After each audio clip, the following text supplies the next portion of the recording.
Bienvenue dans notre émission La tête dans le cœur. Je suis Alix. Et moi, Caroline. Ici, tous les mardis, nous abordons des sujets qui nous concernent tous, avec transparence et humilité. Le tout accompagné par le regard éclairé de Caroline, spécialisée dans le fonctionnement de l'inconscient et la gestion des traumatismes. Allez, on lâche la tête et on va dans le cœur. C'est parti! Bonjour à tous! Bienvenue dans cette partie 2 de notre épisode Dans le cœur des hommes, dans lequel Camille et Thomas se livrent sur ce moment où ils ont décidé de quitter un travail confortable pour vivre une vie plus épanouie. Dans cette deuxième partie, nous allons surtout parler du rapport à l'argent, que ce soit le leur, au sein du couple, et de qu'est-ce qui fait qu'à un moment donné, on se décide à sauter le pas et à utiliser les moyens mis à notre disposition pour pouvoir le faire. Très bonne écoute! Et surtout, si vous n'avez pas écouté la première partie, je vous invite à le faire fortement. Mais c'est vrai que tu évolues quand même sur le sujet. Ouais, c'est pas encore ça, hein, mais oui, ça avance positivement. Ouais. Parce que tu aspires à une vie qui finalement t'oblige là, à te détacher de ces liens, ces croyances que tu as eues depuis petit, inculquées par tes parents, quoi, vis-à-vis de l'argent. Oui, et en même temps, c'est pour ça que je dis que je suis mitigé, c'est-à-dire que cette façon qu'ils ont... leur regard qu'ils ont sur l'argent, effectivement, je ne prends pas... Enfin, pour le coup, j'ai tout pris et il y a des choses qui ne me vont pas. Mais il y a une partie quand même de ce qu'ils font qui est inspirante, oui. Qui est inspirante. C'est pour ça que je suis complètement... Et d'ailleurs, c'est pour ça que je suis complètement dans le flou. C'est-à-dire que je suis inspiré de voir ces gens-là, justement, qui gèrent parfaitement leur argent, qui arrivent à placer, tout ça. Et je suis aussi inspiré par des personnes comme Thomas, qui se disent, mais dans tous les cas, ça circule. Voilà, l'argent circule. Dans tous les cas, ça va revenir, machin, etc. Donc je suis inspiré par ça, mais j'arrive moins à aller vers vers cette étape-là. Je continuerai à mettre mes fringues. Donc là, quand même, ce qui est intéressant, c'est que le rapport à l'argent est hyper conditionné par l'enfance, par le passé, par les croyances, par ce qu'ils ont entendu, véhiculé autour de l'argent enfant. Parce que Thomas, tu as oublié de le dire, mais toi, tu as quand même grandi dans un milieu qui était quand même précaire par rapport à l'argent. Ah oui, et tu as eu un modèle où tes parents ne se faisaient pas plaisir, voire se sacrifier pour que vous ayez ce qu'il fallait. Mes parents se sont sacrifiés pour nous, c'est clair et net. Et c'est peut-être pour ça aussi que tu as ce besoin, l'argent rentre, l'argent sort, parce que peut-être que ça vient pallier peut-être un manque du petit garçon qui avait vu ses parents qui se faisaient jamais plaisir, par exemple. Faut que ça vive, quoi. Moi, faut que ça vive. Donc, au final, c'est quand même intéressant de se poser la question, quel rapport j'ai à l'argent aujourd'hui et finalement, qu'est-ce que j'ai reçu qui fait que je vis ça quand il y a problématique ou quand on sent qu'il y a un blocage vis-à-vis de l'argent. Et tu disais qu'on avait un rapport à l'argent qui était différent, parce que ça, je pense que ça peut intéresser ceux qui nous regardent. Vous êtes relativement en phase dans les dépenses, etc., la manière de gérer votre argent. Vous avez un peu la même vision. Oui. Voilà, c'est pas parfait, voilà, mais en tout cas, vous êtes en phase et ça ne vient pas générer forcément des conflits. Nous, l'argent, ça a été un sujet, pas tellement l'argent en soi, mais la perception qu'on avait chacun d'utiliser notre argent, ça a été source de conflits pendant longtemps, jusqu'à ce qu'on comprenne qu'on se mette à la place de l'autre. Non ? Si, tout à fait. Et là, aujourd'hui, on est en train de trouver un juste milieu où moi, j'apprends aussi à peut-être sécuriser aussi cet aspect-là. Dépenser plus ? Non, du tout. Non, parce que moi, en fait, je dépense très peu, donc c'est paradoxal, mais pour moi, l'argent... nous, on n'a pas reçu cette éducation, pour le coup. On a une maman qui est un peu comme toi, Thomas, qui dépense... Est-ce que tu dépenses très peu parce que je suis comme ça, ou est-ce que tu dépenses très peu parce que tu as envie d'aller vers ça ? Non, je dépense peu parce que j'ai besoin de... J'aime qu'on vive, pour moi, je me connais, je connais mes essentiels. Moi, ce que je veux, c'est vivre dans un bel endroit. Pour moi, c'est important d'avoir une belle maison, par exemple. En tout cas, de me sentir bien dans ma maison. Donc, j'aime déposer de l'argent pour la déco, etc. C'est important qu'on ait une voiture qui soit sécurisée, qu'elle soit moche ou belle, je m'en fous, mais qu'elle soit sécurisée. Donc, quand on va payer le garage, etc., quelque part, je m'en fiche parce que je me dis, dans tous les cas, c'est pour notre sécurité et celle de nos enfants, c'est primordial. Et surtout, pour moi, l'argent, pour moi, en tout cas, c'est un facilitateur de quotidien. Moi, je veux de l'argent pour pouvoir aller au resto si j'ai envie d'aller au resto, pour pouvoir payer des réparations au garagiste sans me demander s'il va falloir que je fasse un prêt sur 6 mois. Tu vois, c'est plus dans cette manière-là. Moi, l'argent, justement, il est pour faire en sorte que mon quotidien soit agréable, soit beau, soit léger. Et pas dans cette projection de l'après. Mais je pense qu'effectivement, il y a un juste milieu à trouver. Et c'est ce qu'on est en train de faire en ce moment, où on se libère chacun de nos croyances et on est en train de trouver notre manière de fonctionner à deux. Et ce qu'on a mis peut-être un peu de temps à faire, donc ce que je peux inviter les couples à faire s'il y a des conflits au niveau de l'argent au sein du couple, c'est vraiment de jouer carte sur table et dire ok, toi t'as ta croyance, moi j'ai mes croyances, mais ensemble en fait on veut aller où, qu'est-ce que nous concrètement on veut construire, qu'est-ce qui est important pour nous, et trouver cet entre-deux. Et je pense que c'est ce qu'on est en train de faire en ce moment. On a fait tardivement. Oui, c'est pour ça que je dis ça. Ouais. Je dis le fait de le faire le plus tôt possible, entre guillemets. En tout cas, nous, le fait d'être venus ici, ça a permis de mettre en valeur ça. Et toi, Thomas, on voulait parler d'une notion... Évite de trop te toucher le quand même. Vous avez son vrai visage. Tu avais vachement cette notion, cette croyance de travailler dur pour réussir. Toi, c'est un peu les valeurs qu'on t'a inculquées. Comme toi, le travail, finalement, c'est pas forcément une source de joie. Et qu'est-ce qui fait qu'aujourd'hui, ça t'a plus suffi, du coup, ce travailler dur pour réussir? Non, mais parce qu'en fait, moi j'ai baigné là-dedans toute ma vie. Enfin, jusqu'à aujourd'hui. Enfin, non, jusqu'à aujourd'hui, excusez-moi. Non. Depuis 1 an que je suis là, je vais vous expliquer. Mais moi, oui, effectivement, le travail a toujours été. Il faut travailler dur pour y arriver. Il faut que t'en chies. Il faut que. Voilà, si tu veux gagner beaucoup d'argent, il va falloir travailler énormément, beaucoup d'heures. Et c'est ce que j'ai fait. Et c'est ce que j'ai fait jusqu'à que je parte de la métropole. C'est ce que j'ai fait. Je faisais des journées à rallonge, des 10-12 heures par jour, le téléphone le week-end, les chauffeurs qui t'emmerdent parce qu'ils ne peuvent pas venir le lendemain, ils te téléphonent pendant la nuit, tu te réveilles, tu as des messages. Enfin, c'est omniprésent le truc, machin. Tout ça pour un salaire, oui, qui était confortable, mais pas non plus voilà, vis-à-vis des responsabilités que j'avais. Et à un moment donné, tu dis, ok, donc j'ai expérimenté le fait d'empiler des pots de yaourt à Yoplait en faisant les 3-8. J'ai expérimenté ça, j'ai expérimenté d'avoir une société. Ok, d'accord. Tout ça, donc ça, c'était, il faut travailler dur pour y arriver. Et même dans le premier boulot que j'ai fait, j'étais centraliste béton. Je travaillais dans des conditions déplorables, sans chauffage, sans rien, à me peler tous les jours, machin, etc. Pour une misère tous les mois. Ben, j'ai fait quand même, etc. Je vous dis ça maintenant parce que je vais vous expliquer pourquoi après. Et depuis que je suis parti de ma dernière entreprise, donc, j'ai dit ça plus jamais. J'ai dit ça. J'ai dit moi, demain, ma vie, c'est les vacances. Et tous les jours, je me dis aujourd'hui, depuis 1 an que je suis là maintenant, ma vie, c'est des vacances. Donc j'ai retrouvé un boulot parce que bon, fallait bien rebosser financièrement parlant, parce que voilà, il y a des choses à mettre en place, retrouver un logement, etc. Donc j'ai retrouvé un boulot et comble des affaires quand même, c'est que j'ai retrouvé le premier boulot que j'ai trouvé ici, c'est le boulot que je faisais en métropole. Et dans lequel je travaillais dans des conditions déplorables. Et aujourd'hui, revenu, voilà, la boucle est bouclée, quoi. Bouclée, ouais. Et donc aujourd'hui, je fais ce boulot-là, mais la vie m'a dit, ok, toi ta vie c'est des vacances. Bah écoute, ok, je vais te donner un boulot, tu vas voir, mon frère, c'est que des vacances. Et effectivement, j'arrive le matin à 6h, je finis ma journée, c'est midi. J'en suis payé 7. Je suis dans une ambiance de fou avec des gars qui sont super sympas, machin. Le matin, je pars au boulot, je tourne ma tête à gauche, j'ai l'océan Indien. Je tourne ma tête à droite, j'ai le Piton des Neiges. Enfin, si tu veux, je suis dans des conditions. Et j'arrive au boulot, je suis en short claquette. Les gars, ils me regardent arriver, ils disent, mais toi, t'es en vacances. Bah ouais, les gars, je suis en vacances. Et donc tu as créé ta réalité. J'ai créé ma réalité, ma vie, et pour un salaire bien plus important que ce que j'avais quand j'étais en métropole et que j'avais 35 gars à gérer tous les jours, quoi. Mais oui, il n'y a plus la grosse bagnole, le ci, le là, et encore que je me suis fait plaisir il n'y a pas si longtemps. Mais je veux dire, c'est plus dans les mêmes... Oui, je peux avoir la grosse bagnole, mais sans en chier, quoi. Sans galérer, sans des responsabilités de fou, quand je ferme le boulot le soir, je ferme, c'est fini, plus personne m'appelle, plus personne... Il y a plus cette charge de responsabilité de non, je finis à midi, bah, je prends ma canne à pêche et je vais pêcher, quoi. Oui, mais ton état d'esprit a changé. Mais totalement. Si tu avais gardé cette croyance d'il faut travailler dur pour réussir, déjà réussir quoi, c'est quand même une question à se poser. Sur quel plan? Oui. Si tu n'avais en rien changé, il y a quand même eu, il faut quand même le dire, un travail d'introspection. Ah mais oui, mais que clairement. ce soit pour l'un ou pour l'autre d'ailleurs. Vous avez quand même je travaillé dis sur pas vous. Je ne veux pas monopoliser la parole pendant diplôme, mais oui, non, effectivement. Mais si tu changeais en rien cet état d'esprit, tu aurais attiré sur l'île un travail dur pour Ah, réussir. mais c'est clair.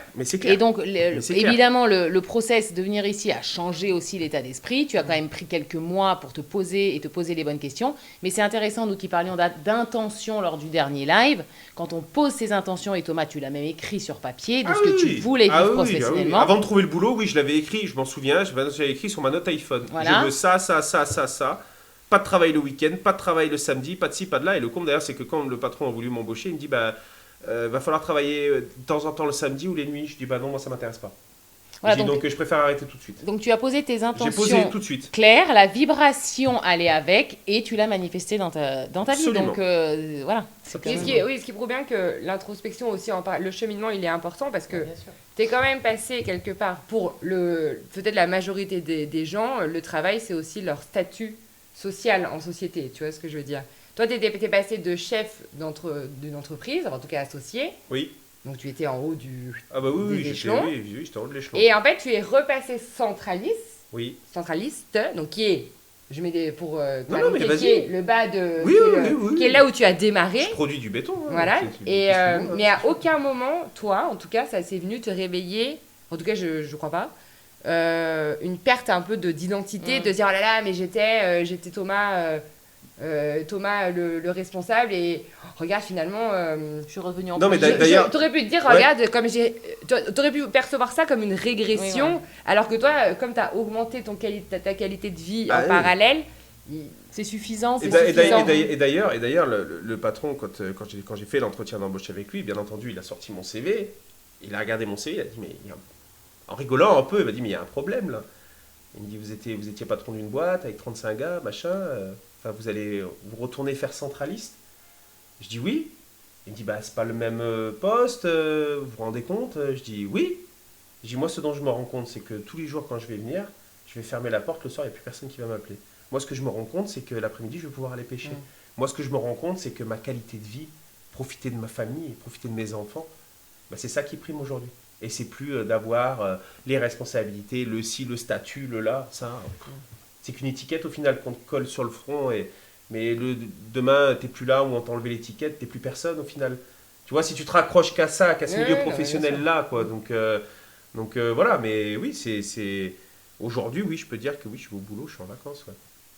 Toi chérie je sais que c'est très valorisé le travail dans ton éducation c'est important le travail a beaucoup de place si on travaille beaucoup etc c'est encensé quelque part c'est valorisé on va le dire en tout cas tu as grandi dans ce contexte là et qu'est-ce que ça t'a fait justement de dire surtout que pour expliquer c'est que toi là tu te mets à ton compte dans un autre domaine et tu t'es quand même dit je vais me prendre le temps qu'il faut pour savoir où je vais aller professionnellement donc tu es passé j'ai un travail très prenant omniprésent, etc., voire même t'existais qu'à travers ça des derniers temps, parce que c'était tellement prenant que ça laissait peu de place, en tout cas pour le reste, à tourner le dos à tout ce pan de ta vie, et comment, moi je sais comment tu l'as vécu, mais comment est-ce que tu peux nous expliquer ce que ça a fait?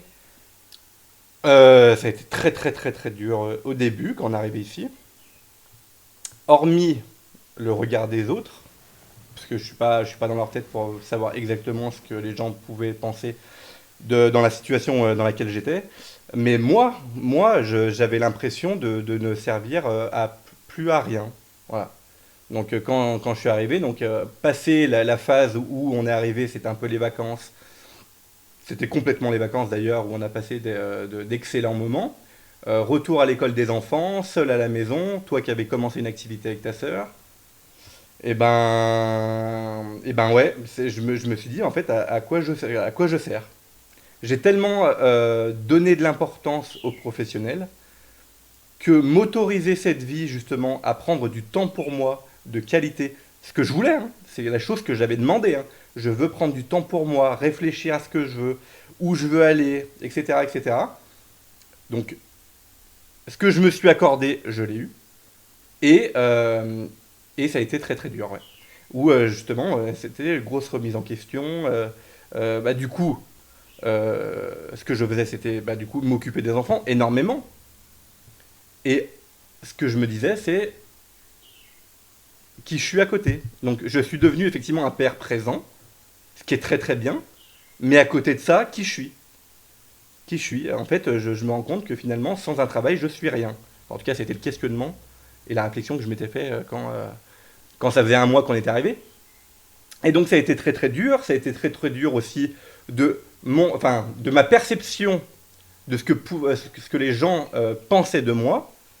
Donc, comme tu disais, ma famille qui attache une énorme importance justement aux professionnels.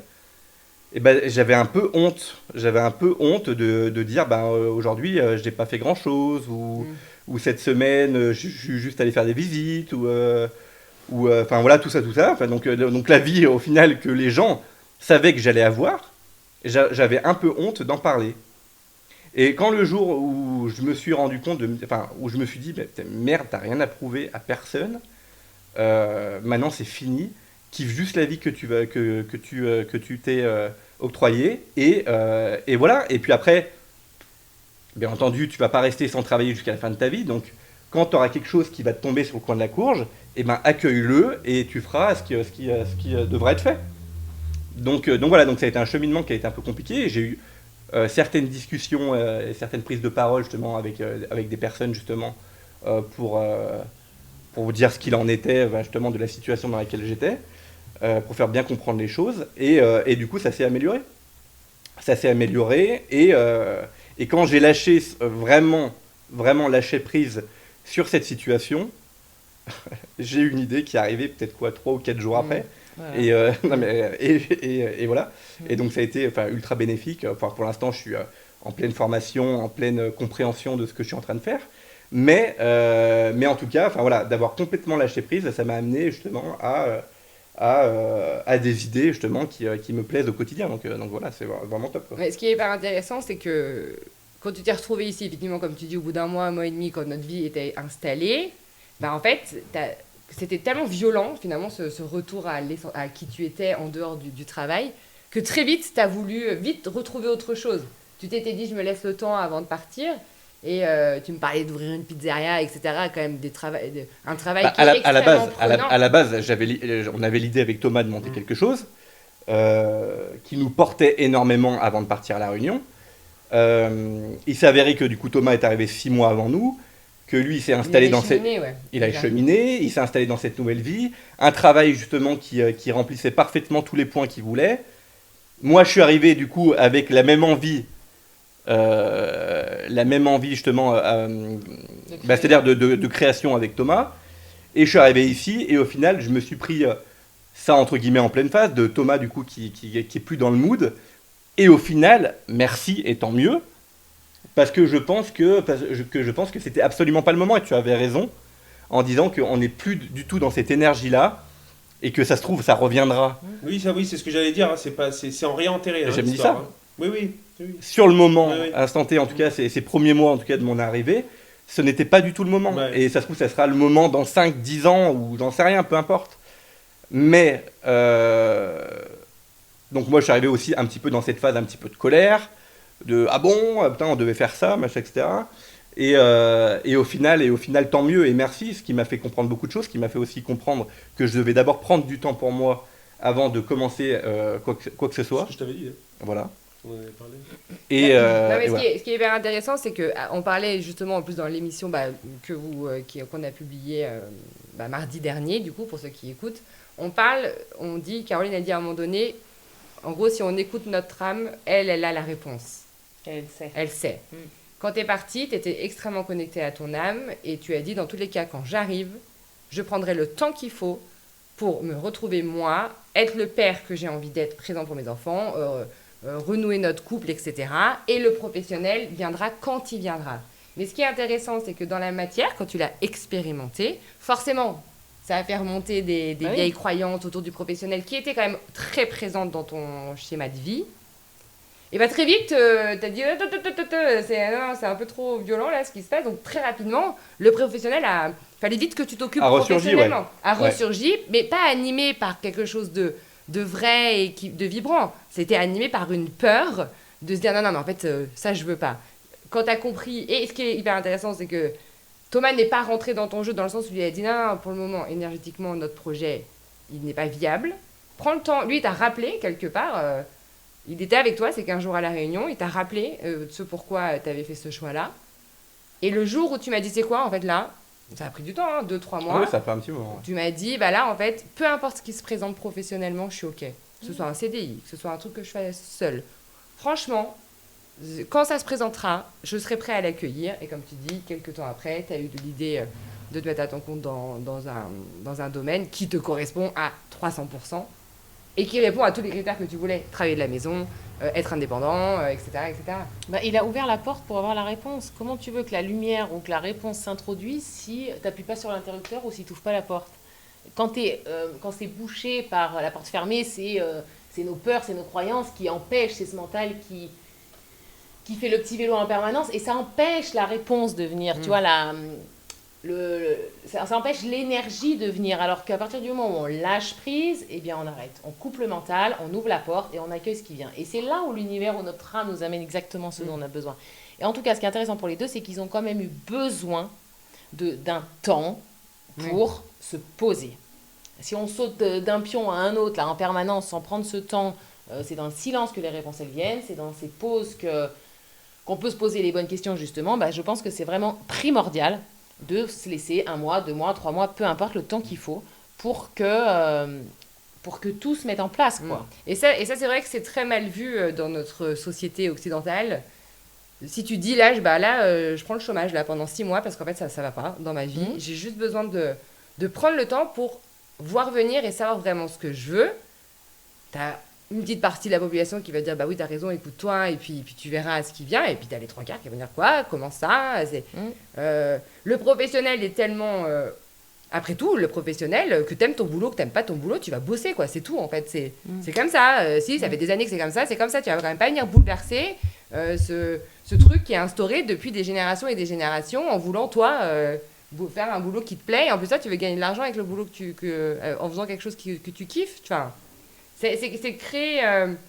c'est repenser le travail différemment, quoi. Non, et puis d'ailleurs, on va vers une ère où on parlera même plus de travail, on parlera de mission de vie, on va aller plus faire des choses qui font écho et qui ont du sens. Quand on est comme ça, dans ce chemin d'ascension ou d'éveil, on peut plus se mentir. C'est très difficile d'aller faire un boulot alimentaire, sauf si on a une énergie qui est OK avec ça. Mais plus ça va aller et plus je pense que notre âme va nous pousser à faire des métiers qui auront vraiment du sens. Et si vous deviez, je ne sais pas si, admettons, il y a des hommes ou même des femmes qui nous écoutent et qui auraient envie de changer de métier, pas forcément pour aller vivre à l'autre bout du monde, mais qui à un moment donné sentent que ça vibre plus, mais elles sont peut-être, j'en sais rien moi, freinées par des choses. Qu'est-ce que, en quelques mots, vous aurez envie de leur dire? Bah écoutez-vous. Écoutez-vous.